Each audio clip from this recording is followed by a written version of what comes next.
Coming up on News 13 this morning, another PD town has lost its police horse. The chief speaks with News 13 about what went wrong.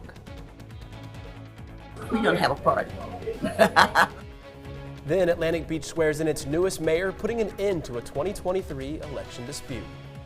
Plus, Clemson University is back to the drawing board as the president, set to take over in just a few weeks, backs out. Now, your Storm Tracker 13 forecast first. Sponsored by George Sink Injury Lawyers. Rise and shine. Good morning, all. Thank you so much for joining us. I'm Adriana Cotero. And I'm Jevin McCoskey. Today is Tuesday, July 7th. And of course, joining us first, meteorologist Hannah Ronner. Hannah, I feel like it's rinse and repeat for literally what feels like the last couple of months. It's hot. It's going to stay hot. But how hot is it going to be? Really hot. Really hot. That's the official forecast. No, yesterday we hit 108. We also hit 108 on Sunday. That is your heat index. That's not your temperature. But either way, 108 means heat advisory. Yeah. We have a heat advisory again for today, and we're going to see that every day this week. So this is probably going to be 6 or 7 straight days with heat advisories for at least some part of the viewing area. So there is no break from the heat during the work week. It looks like Sunday will be our chance to go back to normal, which is low 90s. So instead of upper 90s, we will be in the lower 90s. But that is 6 days away because that's Sunday. It's only Tuesday. We have a cold front, which you would think, oh yes, cold front. No, this front does nothing to help us temperature-wise. It's literally just there. Like, it doesn't bring down the temperatures. It doesn't help with drier air at all. It'll just be there to cause us a little bit of showers and storms. But otherwise, we don't feel an impact from that. The temperatures much cooler in North Myrtle. Everyone else, it's not that big of a difference, like a 1 or 2 degree dip. Myrtle Beach is back to 80. North Myrtle Beach is at 76, so that's a little better. The winds are still southwest, and they are a little calmer compared to yesterday. We do have some more clouds this morning, but you will still get a long stretch of sunny, dry weather, and then showers and storms will fire up in the afternoon. Just like they did yesterday, you're going to be watching for them to come out of the southwest. So if you're at the beach, you see some dark skies, look to the southwest to see if there's a shower or storm approaching. Temperatures will be 92 to 96. It'll feel like it's over 100 probably as soon as 9 a.m. if we're here along the coastline. Inland, you are also going to watch for rain in the afternoon.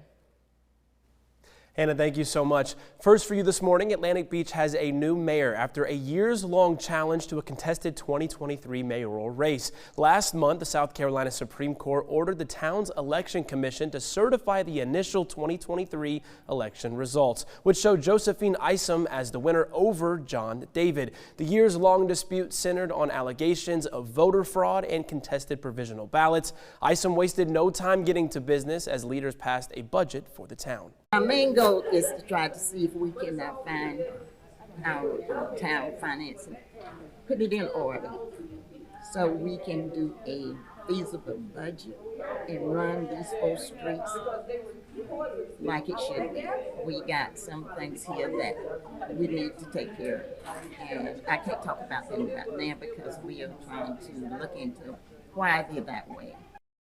Also at last night's meeting, council voted to remove John David as mayor pro tem. Carla Taylor will step into his role. David will remain a council member.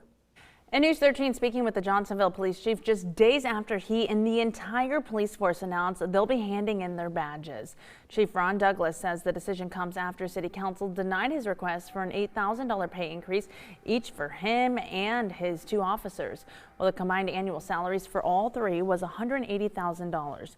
Chief Douglas says he hoped the money would come from vacant positions within the department. It was a little disappointing, but I kind of anticipated it. And like I say, that was an 11th hour attempt for me to save the team here and save the police department as we know it, because that would not match the salaries of other law enforcement agencies either. My officers would still have been a little below other agencies, so it wasn't like we were trying to outpay anybody. And residents sharing their concerns with News 13 after learning about the resignations. Take a listen to this. Our safety for our children and our elderly, as well as the community. We don't know who's going to help us in our time of need. It was scary. I mean, we're all worried now that it's getting bad anyway. And who are we going to call? I mean, it's really disheartening. Chief Douglas's last day on the job will be July 16th. The other officers have already stepped down and they accepted positions with another agency. Meanwhile, in the Grand Strand, the city of Myrtle Beach sharing the next steps in its search for a new police chief. The city manager and assistant city manager will meet with a consulting firm this week to go over the 100 applications that have been turned in from across the country. They'll select semi-finalists from those applicants who will have virtual interviews toward the end of this month. From there, they'll pick several finalists who will then come to Myrtle Beach for interviews in August. The new chief will replace Amy Prock, who retired back in April. Myrtle Beach Police had a busy 4th of July weekend. The department has just released its weekend wrap-up of service calls, and here are those numbers. Out of 2,041 calls came 178 arrests, including 62 drug charges, 13 DUIs, and 27 people arrested with open containers of alcohol in their vehicle. They also handed out 567 tickets. Myrtle Beach Police point out that more than 1,400 of their calls were from officers on patrol, which they say showcases their commitment to proactive policing. News 13 on-time traffic, sponsored by Joy Law Firm. Just call Joy. The time now is 6:06 and traffic flows are still pretty quiet as you're heading out the door to start your Tuesday. We will zoom in for a live look at US 17, so the bypass. Highway 544 is running below there under the bridge, as you can see. Skies are very clear. There's a couple of clouds if you're closer to the beach, but the clouds aren't going to last all day. You're still going to get sun and blue sky, and eventually those skies are going to turn stormy just like they did yesterday. The PD has good visibility and also good traffic flows. There's no rain. This is a live look at TV Road. You can see the sun's lighting up just a little bit here, but in terms of flow, everything is nice. The drive time is 9 minutes from TV Road to 76. Adriana? Hannah, thank you very much. And happening today, the Myrtle Beach Planning Commission will resume talks about a controversial ordinance to limit capacity for new bars along Ocean Boulevard. That proposal would limit occupancy for any new bar or nightclub on Ocean Boulevard to 150 people. While bars and restaurants licensed as of May 12th would not be impacted, city leaders say the goal is to make the city more family friendly. But critics have questioned the proposal, saying it would put any new businesses at a disadvantage and might discourage any new development. Today's meeting is set for 1:30 and City Council has the final say. A surprise change in leadership at Clemson University. The man who was set to become the school's next president has backed out. Clemson says Kevin Guskowitz made the decision to stay at Michigan State University for personal reasons. The Board of Trustees approved his $1.2 million 5-year contract back in May. What the start of the new school year will look like is still unclear, and it's raising questions for some of the students getting ready to start their first semester on campus. Just surprised that he canceled like this close to school. It's only a few weeks beforehand, so I don't know what that's going to mean for us. The school says the board will meet soon to talk about the next steps. And happening today, the Warrior County Sheriff's Office will swear in a new officer, and we're talking about the four-legged kind.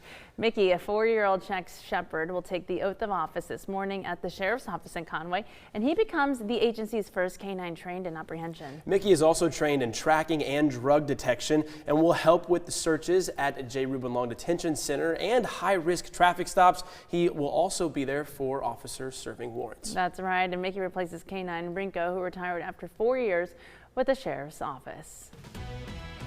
Well, it's been 1 year since Tropical Storm Chantal tore through central North Carolina. Coming up on News 13 this morning, a look at how one nonprofit is still trying to get back on its feet.